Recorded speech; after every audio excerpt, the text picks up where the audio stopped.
Salve os irmãos com a paz do Senhor. Bem-vindo a mais uma aula da Escola Bíblica Dominical do Currículo dos Jovens, terceiro trimestre de 2021, tratando do tema Vigilância, Justiça e o Culto a Deus, um chamado para a Igreja nos escritos dos profetas menores. Estamos estudando a cada lição um novo livro dos profetas menores e chegamos ao penúltimo livro dos profetas, que é o livro de Zacarias. O título da lição, que data do dia 19/9/2021, diz o seguinte: Zacarias, o Messias, a pedra angular. O texto do dia se encontra em Zacarias, capítulo 13, versículo 6, que nos diz o seguinte: E se alguém lhe disser, que feridas são essas nas tuas mãos? Dirá ele, são as feridas com que fui ferido em casa dos meus amigos. A síntese do texto, que seria a nossa verdade prática, nos diz o seguinte: Zacarias apresentou Cristo como o servo sofredor, que salvará a humanidade, e o rei vitorioso, que mostrará o seu poder sobre tudo e sobre todos. Graças a Deus. Os objetivos da lição, mantendo o padrão de 3 objetivos, nos diz o seguinte: explicar a estrutura do livro de Zacarias, comentar como as 8 visões do profeta contribuíram para motivar os judeus na reconstrução do templo e apresentar as profecias messiânicas de Zacarias.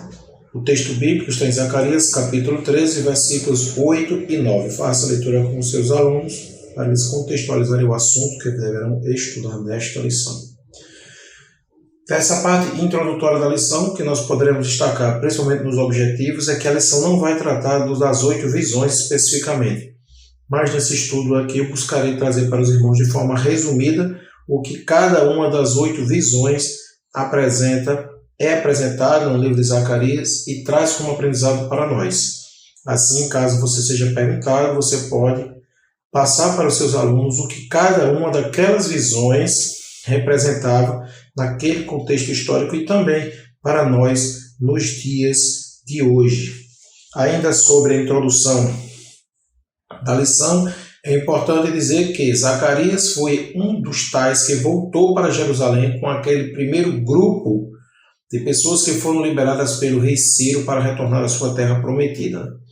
Foram mais ou menos 50.000 judeus que retornaram, sem contar mulheres e crianças. Aí ele só conta os adultos, 50.000 judeus. O propósito da volta era reconstruir o templo. Veja, é o mesmo contexto da história de Ageu. Ageu também volta com aquele povo e ele também tem a missão de motivar o povo na reconstrução do templo. Ageu e Zacarias, eles serão contemporâneos, viverão no mesmo momento. A lição vai nos mostrar que Zacarias ele perpassa um pouco o ministério do profeta Ageu, por mais alguns anos, mas com a mesma temática da reconstrução do templo apresentado no livro de Ageu. Ok? Vamos lá. O primeiro tópico tem por título Zacarias. Sobre o primeiro tópico é importante lembrar o que a lição sempre nos traz, é o que significa o nome, O nome dos profetas sempre é apresentado de forma didática para os nossos ouvintes e para os nossos telespectadores e para os seus alunos.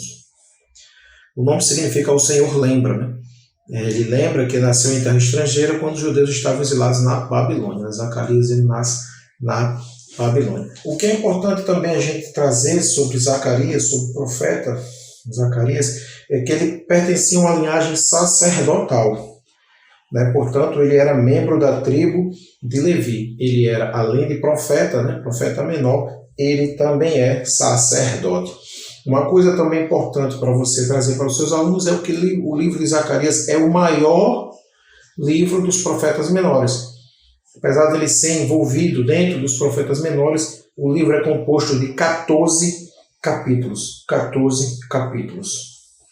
Ainda sobre a história de Zacarias, é que ele vai ser contemporâneo do mesmo rei Zorobabel e do mesmo profeta Josué, que foi apresentado na lição anterior, a lição de Ageu. Ainda sobre o primeiro tópico, o que é importante lembrar também, trazer importante para os irmãos, é que a estrutura, a estrutura e a mensagem que esse livro nos traz. São 3 palavras que eu gostaria que você anotasse que demarcam, que demonstram, que caracterizam o livro de Zacarias. Ele é um livro messiânico, ele é um livro apocalíptico e ele é um livro escatológico. Messiânico, apocalíptico e escatológico. Né? Ele vai falar da vinda do Messias como homem que morreu na cruz e também vai falar escatologicamente da vinda do Messias agora como o Rei Todo-Poderoso para julgar os opressores e para dar vitória ao seu povo. E apocalíptico porque ele nos apresenta visões do futuro.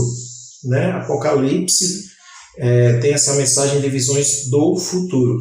Essa divisão do livro a gente vai ver que Zacarias os estudiosos dividem o livro de Zacarias mais ou menos do capítulo 1 ao capítulo 8 como as suas profecias, como as suas visões, e do 9 em diante como se fosse não uma repetição, mas uma extensão do assunto que foi abordado anteriormente, só que agora dando causa final, dando resultado. No início do livro ele apresenta as visões e os seus significados, e no final ele corrobora, ele esclarece o que será feito no final, nos últimos dias, nos últimos tempos. Né? O livro de Zacarias, já adianto para os amados irmãos e irmãs que nos assistem, é um dos livros que tem uma compreensão difícil, por ele usar muitas metáforas, né? Muitas comparações, muitas figuras de linguagem, metonímia, né? Um pouco de sinestesia, o que torna o trabalho de tradução, de compreensão um pouco mais difícil. Mas como já disse a vocês e volto a lembrá-los, a gente vai tentar aqui explicar de forma sucinta o que essas 8 visões estavam trazendo de importante para o povo de Israel. Seria interessante a cada instante que eu for falar, você tomar nota para você trazer para os seus alunos, porque, como eu já disse, isso não está presente de forma clara em nossa lição, ok?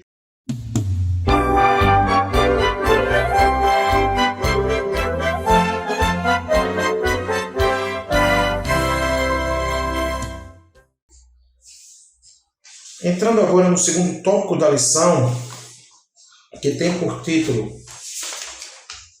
a atuação de Zacarias.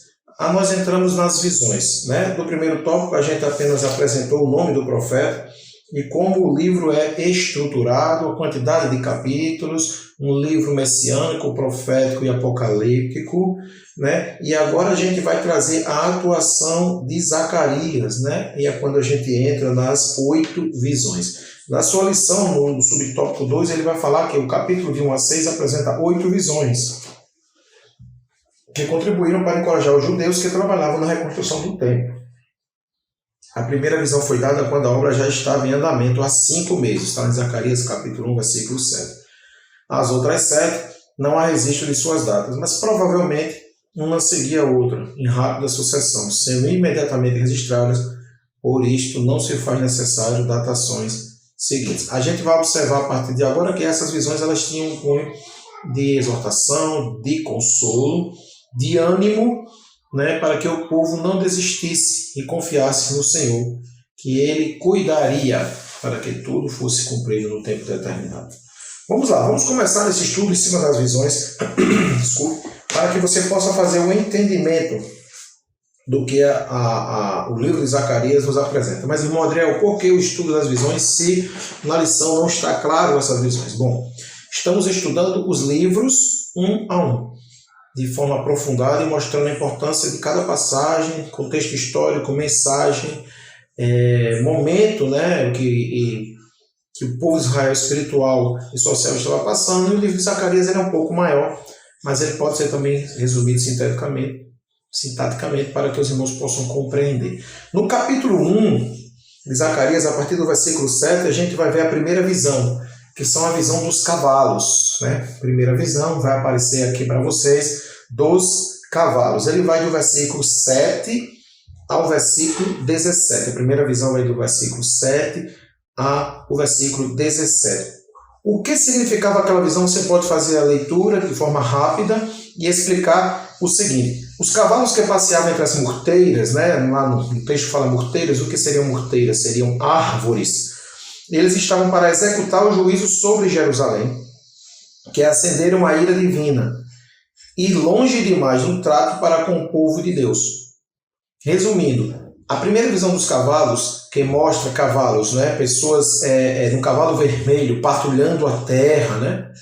Ele, na verdade, o profeta pergunta o que eles estavam fazendo. Na verdade, aquela visão significava que Deus julgaria, que Deus executaria a sua ira sobre as nações estrangeiras que estavam subjugando de forma exagerada, exacerbada o povo de Deus. E que os olhos do Senhor estariam voltados para Jerusalém. É uma visão que dá um sentido de proteção, de um Deus protetor, de um Deus que não deixaria o seu povo abandonado, de um Deus que lançaria sobre o seu povo a sua misericórdia divina. Essa é a primeira visão, a visão dos cavalos, que está em Zacarias capítulo 1, versículos do 7 ao 17.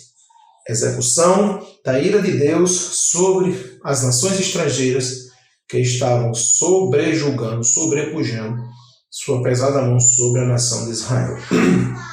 A segunda visão, que é chamada os 4 chifres, né?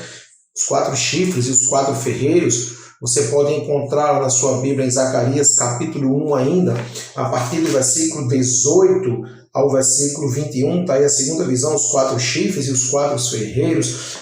Chifre na Bíblia, ela traz um sentido de poder. A gente vai ver no livro de Apocalipse sobre a besta e seus 10 chifres, e é o chifre no sentido de poder. E que seriam esses 4 poderes apresentados aqui na profecia de Zacarias? Seriam as nações da Babilônia, da Pérsia, da Grécia e da Roma. Anote esses 4 nomes: Babilônia, Pérsia, Grécia e Roma. Seriam esses 4 chifres, né? Seriam esses 4 poderes, né? E apareceriam 4 ferreiros para destruir os 4 poderes, os 4 chifres, né? Seriam levantados 4 reinos, seriam levantados 4 poderes para destronar a Babilônia, a Grécia, Roma e a Pérsia. Essa visão, qual é o sentido dela para o povo de Israel naquele momento? Era de consolo. Ela visava mostrar para os judeus que a aliança que Deus havia feito com o povo ainda estava de pé. Que a aliança feita de Deus para que guardaria e para que manteria a espécie, né, a nação prometida viva, pela história prometida a Abraão, lá em Gênesis capítulo 22, ela se manteria de pé. Então a visão dos 4 chifres e dos 4 ferreiros significam os 4 poderes: Grécia, Pérsia, Roma e Babilônia, que iriam cair diante de 4 outros impérios que surgiriam para dizimá-los da face da terra e assim tirar a mão pesada sobre Israel. Glória a Deus, aleluia. Espero que você esteja anotando para você trazer de forma sucinta para os seus alunos o que significa cada visão, para que ele possa compreender o livro de Zacarias de uma forma completa. Amém? A terceira visão, ela se encontra no segundo livro de Zacarias, que significa Jerusalém é medida. Né? O propósito era saber sua dimensão exata, está lá nos versículos 1 e 2. A visão mostrava que Deus estava acompanhando todo o processo da reconstrução do templo e da cidade. Qual é o sentido dessa visão? É mostrando que mostrando ao profeta que a cidade seria grandiosa e que a cidade seria populosa. Está lá no versículo 4, quando ele disse: corre, fala a este jovem, Jerusalém será habitada como as aldeias sem muros, por causa da multidão de homens e animais que haverá nela. Quer dizer, Jerusalém seria muito povoada, seria uma grande nação. Essa é a terceira visão de Zacarias para o povo de Deus. E qual é o sentido geral dessa profecia? É que todo o povo seria reunido em um só lugar. Aquele povo que foi levado cativo e havia sido disperso por todo o continente asiático, europeu, todo aquele entorno, eles se reuniriam novamente todos em um novo lugar. A quarta visão está no terceiro capítulo do livro de Zacarias, que fala o sumo sacerdote Josué. Não tem nada a ver com a pessoa de Josué, o profeta, né? O sacerdote daquele momento histórico da Bíblia. Mas tem a ver com o seu sacerdócio, representava o sacerdócio, como Josué era o sacerdote. Ele aparece na visão, mas a visão não era diretamente para ele. que aparece ele com vestes sujas e ele recebe uma veste limpa, né, dentro da visão. O que significa essa visão? A visão, ela nos trazia o sentido de que o renovo seria trazido para aquele povo que voltou a Jerusalém. Através de Israel, todas as nações seriam abençoadas. Isso está lá em Zacarias 3 e o versículo 8. Eis que eu farei vir o meu servo, o renovo. É a primeira menção que faz a Jesus Cristo, né? Uma profecia messiânica que mostra que Deus traria o renovo para o seu povo. Essa profecia ela tem um sentido futuro, né? Não é momentâneo, afinal de contas Jesus só viria mais ou menos 400 anos depois, mas mostra já que Deus estava dizendo que traria o renovo, referindo-se a Cristo, e que todos os povos seriam abençoados através do seu sacerdócio, do nosso sumo sacerdote, Jesus Cristo. Amém? Então a quarta visão, que fala sobre a acusação de Satanás a Josué, na verdade é que Deus restauraria, Deus traria o sumo sacerdote para purificar de todos os pecados e nos tornarmos nação eleita, povo escolhido. Glória a Deus, aleluia. A quinta visão se encontra em Zacarias capítulo 4, né, que fala sobre o candelabro de ouro entre duas oliveiras.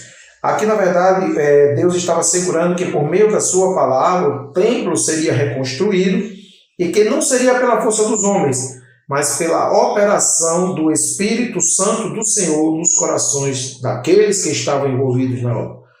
Essa visão ela está querendo nos mostrar que o poder do Espírito Santo de Deus é que atua em nossas vidas e por isso é que conseguimos conquistar algo, e por isso que conseguimos levar adiante a obra do Senhor, e por isso que conseguimos fazer com que estejamos firmes na presença do Senhor. É uma lembrança de que é o Espírito Santo de Deus que nos mantém de pé. Aleluia, essa foi a quinta visão. A sexta visão, que está lá em Zacarias, capítulo 5, sempre a referência vai estar aparecendo aqui embaixo, para que você possa anotar, e o nome também da visão, ok? A sexta visão é o rolo voante, né? O rolo voador, depende da visão que você esteja, da Bíblia que você esteja consultando. Ela está lá no capítulo 5, dos versículos de 1 a 4. Essa visão apontava para uma maldição divina sobre aqueles que estavam tentando usurpar o direito do próximo e cometiam perjúrio, quer dizer, mentiam. Né? Na verdade, os judeus que foram repatriados, eles estavam reconstruindo a terra e na busca por esse recomeço era evitar o quê? Que eles obedecessem à lei do Senhor. Na verdade, essa sexta visão é um alerta para que o povo de Deus não volte àquelas velhas práticas que faziam antes da destruição pelo reino babilônico, que deveriam respeitar o direito do outro e que para que fossem abençoados naquilo que estavam envolvidos, que era a reconstrução do templo, eles deveriam seguir a lei do Senhor. A sétima visão, penúltima visão, fala da mulher e o Efa, né? Está lá em Zacarias capítulo 5, versículos de 5 ao 11, a mulher e o Efa. O que é um Efa? O Efa é uma medida, certo? É um recipiente, é uma medida hebraica de um recipiente um pouco maior do que o era utilizado na época, né? Significa mais ou menos um cesto. Né, basicamente um cesto, uma efa. Né? Caso algum aluno pergunte, você traga para esse aluno o significado de efa, né? Que seria como se fosse um cesto. E ele fala ali na visão que esse efa seria protegido com uma tampa de chumbo, né? Uma tampa pesada. Essa é uma das que tem mais dificuldade de interpretação, mas alguns autores atribuem que essa visão, na verdade, ela estava dizendo que aqueles que retornaram de Jerusalém estavam perdoados dos seus pecados, diferente daqueles que permaneceram na Babilônia. Né? A visão indicava que a idolatria ou o adultério de Judá ficaria na Babilônia, que o povo poderia prosseguir em paz de espírito para a cidade de Jerusalém. Esse é um dos significados. Né? O efa com a tampa, né? A tampa, no caso, ela veda, né? Ela separa, ela deixa para trás, ela deixa preso, né, o pecado da idolatria, da apostasia, e agora aqueles que estavam fora, né, a mulher normalmente às vezes ela é representada, né, como um símbolo de sensualidade, de desvio, né, da apostasia, né, as deusas, né, que eram adoradas nos templos babilônicos e também nos templos gregos e romanos, eles eram deixados de lado e aquele povo que saiu de Israel, que foi cativo na Babilônia e voltou para Jerusalém, poderiam prosseguir em paz, porque o mal estava subjugado, o mal estava dominado, né? Isso é o que traz a sétima visão. E a última visão, que é a visão dos 4 carros, né? Está lá em Zacarias capítulo 6, versículos de 1 a 8. Na verdade, essa visão, ela completa um ciclo, né, de revelação sobre os juízos divinos de Deus sobre as nações inimigas. Né? É uma comitiva divina que percorre toda a terra, executando e satisfazendo a justiça de Deus. Está em Zacarias capítulo 6 e versículo 8. Glória a Deus, aleluia. Essas foram as 8 visões que precisavam ser apresentadas para vocês, para que vocês possam, né, trazer um pouco mais de enriquecimento para as vossas aulas no domingo, pela manhã ou pela tarde. Né? Ainda sobre esse segundo tópico, ele vai falar do jejum, a importância do jejum, né, que aquela geração que chegou de volta a Jerusalém não mais valorizava, ou melhor, não mais via tanta importância no jejum como via o povo que estava cativo, né? Mas na verdade o que Zacarias tenta trazer à mente do jovem, daquela jovem turma que estava ali, daquele grupo que havia voltado com ele, é que o jejum muda agora de comportamento. Não é mais um jejum, a lição nos traz isso, né? Não seria mais um jejum triste e compulsório, nem nostálgico, mas seria um jejum regado por festividade, de honra e graças ao louvor. Com isso a gente tira uma rápida lição, que jejuar diante do Senhor não é apenas para lamentar pecados cometidos ou para alcançar bênçãos. A gente pode jejuar para o Senhor, para nos santificarmos no Senhor. Não é só apenas necessário fazer jejum para alcançar algo do Senhor, até porque de Deus não se barganha. Mas é preciso entender que muitas vezes devemos fazer jejum para nos aproximarmos mais de Deus, adorá-lo pelo que Ele é, pela sua santidade, pela sua grandeza e pelo prazer de estar na face dele, no Santo dos Santos.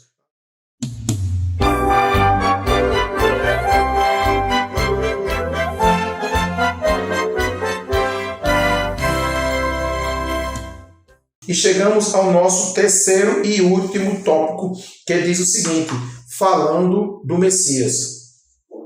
Esse terceiro subtópico, ele vai falar de livramentos futuros, da singularidade do Messias prometido e da vitória de Cristo. Enquanto os 8 primeiros capítulos motivaram os judeus na reconstrução do templo, nos últimos 6 capítulos o profeta Zacarias transportou-se do presente para o futuro, quer dizer, ganhou um sentido futurista, um sentido apocalíptico, um sentido do fim das coisas. Né? É interessante que quando a gente observa esse estudo aqui, a gente vê que Zacarias ele fez uma comparação, né, entre Alexandre o Grande, o grego, e Jesus Cristo. Como assim? Onde é que tem isso? No capítulo 9 de Zacarias, os versículos de 1 a 9, quando ele fala o castigo de diversos povos, não fica claro o nome do grande Alexandre, não tem o nome do grande de Alexandre o Grande, mas é quando ele faz sentença de que o Senhor esmagaria os povos vizinhos e que manteria o povo de Israel a salvo. Né? Quando ele diz no versículo 8, acampar-me-ei ao redor da minha casa para defendê-la contra forças militantes, para que ninguém passe, nem volte, que não passe mais sobre eles o opressor, porque agora vejo isso com os meus olhos. Veja, isso aqui é uma referência mostrando que Deus agora não deixaria mais nenhuma nação subjugar o povo de Israel. E nesse contexto histórico aqui apresentado, mais ou menos nos anos de 332, é quando o rei Alexandre, Alexandre o Grande, ele conquista praticamente todo o Oriente e parte da Europa, se tornando um dos maiores conquistadores, chegando até a Índia. Mas pelo povo de Jerusalém, ele não destrói, não adentra, colocando assim a história de Zacarias dentro do contexto histórico mundial. A história relata, se você fizer, vai aparecer aqui embaixo, um comentário bíblico do Antigo Testamento, de Warren Wiersbe. Eu vou digitar aqui embaixo, depois se você quiser pesquisar, onde ele faz um comentário sobre o que teria acontecido para fazer com que Alexandre não invadisse a cidade de Jerusalém. o estudo, né, o comentário bíblico desse grande escritor, ele nos diz que antes da chegada do general à cidade de Jerusalém, o sumo sacerdote vai até a porta da cidade de Jerusalém vestido de branco junto com os seus, né, e quando ele se encontra com Alexandre às portas da cidade de Jerusalém, Alexandre desperta que ele também, e fala que ele tinha também vivido, ou melhor, sonhado com este mesmo encontro, e que ele haveria visto a mesma cena, homens de branco saindo da cidade de Jerusalém. E quando ele vê essa cena, ele entra de forma pacífica e não fere a cidade nem as pessoas. Então o manto branco representado pelos sacerdotes, que antes havia sido sonhado por Alexandre, é apontado de uma forma real, numa cena real, e ali ele vê que na verdade aquele povo tem um general dos generais, um Deus Todo-Poderoso, e que ele não deveria mexer com aquela nação. Traga esse conteúdo, traga esse enriquecimento. Eu vou colocar aqui embaixo o nome do conteúdo, do comentário bíblico, para você encontrar. Se você também tiver um livro de apoio, está lá na página 142 do livro de apoio, que explica bem direitinho para você essa questão desse momento histórico entre Alexandre o Grande e o rei Zorobabel e os seus sacerdotes Josué e os seus companheiros que ali estavam na reconstrução do templo. Amém? Ainda sobre o terceiro subtópico, ele fala da vitória em Cristo, que Zacarias não ficou circunscrito apenas ao primeiro evento de Jesus, mas também discorreu sobre a sua segunda vinda. Isso é uma teoria dos pré-milenistas, que fala que a igreja será arrebatada antes da tribulação, e ele vai falar que o anticristo vai surgir num cenário internacional como a figura de um pastor insensato. Está lá em Zacarias capítulo 11, versículos 16 e 17. É interessante que esse versículos do 15 ao 17, ele mostra o papel do surgimento do anticristo como uma pessoa que veio para pregar o bem, mas na verdade ele não irá cuidar das ovelhas e sim desgarrá-las, destruí-las, afastá-las. E ele conclui a lição, trazendo para nós que o reinado de anticristo dos 7 anos está lá em Zacarias 13, do 3 ao 9, e muitos judeus serão mortos, porque não se arrependerão e não aceitarão Jesus Cristo como o Messias prometido. Mas, após um clamor, Deus socorrerá o povo de Israel. Isso é o último capítulo do livro de Zacarias, o capítulo 14. Então veja que de uma forma sucinta, o livro de Zacarias ele traz um comentário sobre o nascimento de Jesus, a vida de Jesus como homem, a vida de Jesus como Rei Todo-Poderoso. Mais um comentário histórico para você trazer para os seus alunos, para enriquecer, para brilhantar a sua aula, é que no livro de Zacarias, voltando um pouco para encerrar mais 2 minutos, no capítulo 9, dos versículos 11 ao 17, ele vai nos falar sobre um momento de guerra, sobre um momento de luta, que é quando o povo de Israel ele é alcançado por flechas, Ele vai falar aqui sobre a questão de que as suas flechas sairão como relâmpago e o Senhor Deus fará soar a trombeta e irá com os redemoinhos do sul. Isso é o versículo 14 de Zacarias capítulo 9. Por que, irmão Adriel, o senhor está fazendo realce em relação a esses versículos de 11 a 17 do capítulo 9? Porque é nesse momento que vai surgir a história de um povo conhecido que é o povo dos Macabeus. Após a morte de Alexandre o Grande, falando um pouco de história aqui, os reinos que antes haviam sido subjugados, como a Síria e a Pérsia, pelo reino de Alexandre, se voltam novamente e resolvem atacar a Israel. E é nesse momento em que o povo de Israel se torna novamente obrigado a adorar ídolos, a abandonar os seus deuses, seu Deus Todo-Poderoso, o Deus vivo. E é nesse momento que vai surgir a família dos Macabeus. Os Macabeus eles vão ser aquela família que vai lutar diversas batalhas e vão conquistar autonomia religiosa e política. Veja a importância dos Macabeus, inclusive tem um livro apócrifo chamado Macabeu. É importante você, professor, saber da existência desses livros e saber que eles não têm uma inspiração religiosa, mas possuem um contexto histórico. E dentro desse livro Macabeu ele fala que foi uma das famílias que resistiu à opressão dos povos quando Alexandre o Grande morreu, e ele vai conseguir autonomia religiosa e política para o povo de Israel, naquele contexto dos anos 345, mais ou menos, quando Alexandre o Grande vem a morrer. Ok?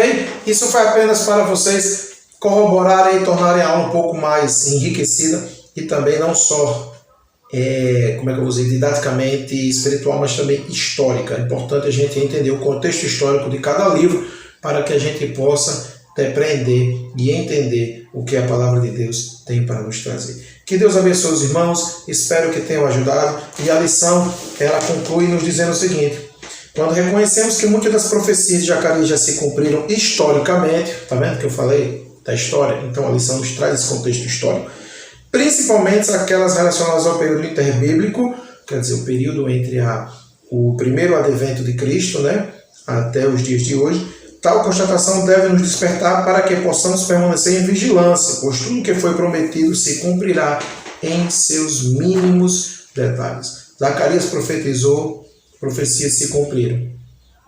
Situações históricas se cumpriram. A Bíblia está dentro da história e a história está dentro da Bíblia. Que nós possamos depreender mais e aprender que a palavra do Senhor não torna vazia e o que Ele falou se cumprirá. Que Deus abençoe os irmãos. Que possamos, na próxima lição, estarmos juntos para mais um estudo de Escola Bíblica Dominical. A paz do Senhor a todos. Amém.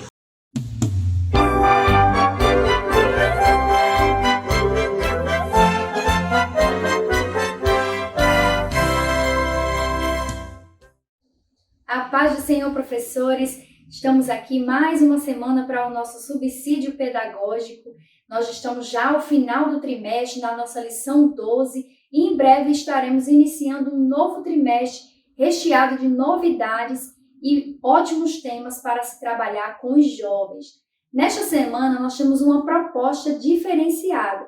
Por quê? Porque nós comemoramos o Dia Nacional da Escola Dominical. Todas as Assembleias de Deus comemoram este dia e é uma data memorável que não pode passar batido de forma alguma. Então, nós temos algumas propostas, tá? Que nós vamos atrelar a aula, ao momento da aula, mas que também pode ser realizada de forma coletiva com toda a EBD, caso os professores se organizem juntamente com os dirigentes, com outros professores também, certo? Então, qual seria a nossa proposta? A proposta dessa semana é exatamente resgatar a história da escola dominical. Então, é importante que o professor traga um momento reflexivo, resumido, certo? De como se iniciou a escola dominical no Brasil. Eu vou deixar aí para vocês um link que tem um pequeno texto que ilustra bem esse momento, caso você não tenha tempo de procurar este material.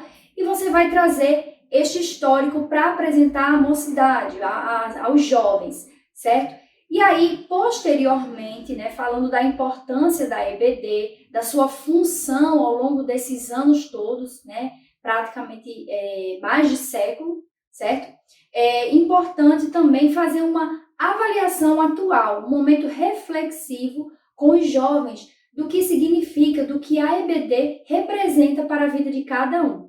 Então, o professor pedirá que cada aluno escreva num pedaço de papel que ele vai levar, pode ser uma folha A4, dividida em 4 partes ou ainda em 6 partes, e ele vai escrever o que a EBD representa em sua vida. E aí ele pode acrescentar, né, aquilo que ele já tem aprendido, a evolução enquanto cristão, enquanto crente na palavra do Senhor. E aí o professor vai estar coletando essas produções, certo? E vai estar ali lendo em conjunto, tá? Com os seus alunos. Esse momento é muito importante porque vai resgatar a história da EBD, a parte que ele vai trazer, né? Que você vai trazer em sala de aula para seus alunos, e também vai permitir com que os alunos façam uma análise da escola dominical atual, bem como o que ela significa na vida daquele aluno. Então, essa é a nossa dica e a nossa sugestão para a EBD do domingo desta semana. Se você gostou desse vídeo, curta, compartilhe e se inscreva em nosso canal. Nossos vídeos vão ao ar sempre aos sábados, a partir das 12 horas da tarde. Deus abençoe e tenha uma boa aula no domingo.